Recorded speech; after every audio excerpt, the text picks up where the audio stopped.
लेकिन इससे पहले आप कुछ जान जाइए। पहले जब डिफरेंशियल इक्वेशन सॉल्व करते हैं, जेड बराबर कुछ फंक्शन होता है एक्स वाई के टर्म में, ठीक है, ये कोई फंक्शन होता है। इसमें हम क्या करते हैं, एक आर्बिट्री कांस्टेंट होती है। हमको इस आर्बिट्री कांस्टेंट को एलिमिनेट करना होता है, इसलिए हम क्या निकालते हैं, del Z by del X, इसको पार्शियली डिफरेंशिएट करते हैं।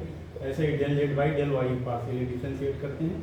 वहाँ से जो arbitrary constant A B C वगैरह ऐसा कुछ दिया रहता है, उसकी एक वैल्यू आती है, वो निकाल के फिर हम पुराने इस फंक्शन में रखते हैं, तो हमारा ये डिफरेंशियल इक्वेशन बन जाता है। अब क्या है कि सेकेंड टाइम जो है हमारे पास डिफरेंशियल इक्वेशन दिया रहेगा, ठीक है,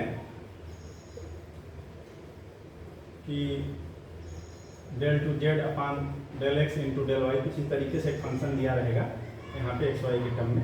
अब हमको क्या करना है कि यहाँ से हमको जेड की वैल्यू निकालनी होती है, यानी इसका जस्ट हम क्या करेंगे, रिवर्स करेंगे। इस जेड की वैल्यू निकालने से पहले कुछ बेसिक कॉन्सेप्ट्स है, आपको पता होना चाहिए, तो उसको हम अभी देख लेते हैं। सबसे पहले तो हम जैसे किसी फंक्शन का डी बाई डी एक्स करते हैं,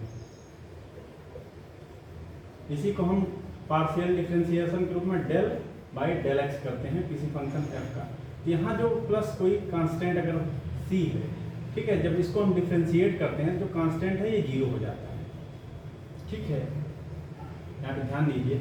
ऐसे ही अगर यदि हम इंटीग्रेशन करें, डिफरेंशिएशन और इंटीग्रेशन एक दूसरे का रिवर्स होता है, तो हम इंटीग्रेशन करें किसी फंक्शन एफ एक्स का, तो एक हमको वैल्यू आती है capital F into x, plus जो यहाँ पे सी जीरो हुआ है, ऐसा कोई एक टर्म यहाँ मान के चलते हैं कि वो रहा होगा जो जीरो हो गया होगा डिफरेंशिएट करते समय, तो उसको भी यहाँ अगर एक्स के टर्म में है तो यहाँ कोई कांस्टेंट हमारा सी आता है। लेकिन अगर हम डेल एक्स लिख रहे हैं तो वो यहाँ पे पार्शियल डिफरेंशियल इक्वेशन है, तो उसको हम कोई फंक्शन वाई मानेंगे, क्योंकि वाई भी एक्स के सापेक्ष कांस्टेंट होती है।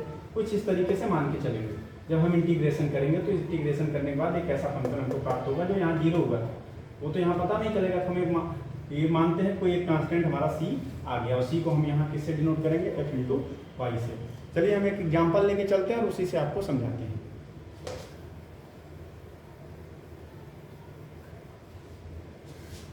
मान लीजिए एक इक्वेशन दिया है, differential equation, del two Z upon में del X into del Y is equal to, एक फंक्शन दिया है हमारा, मान लीजिए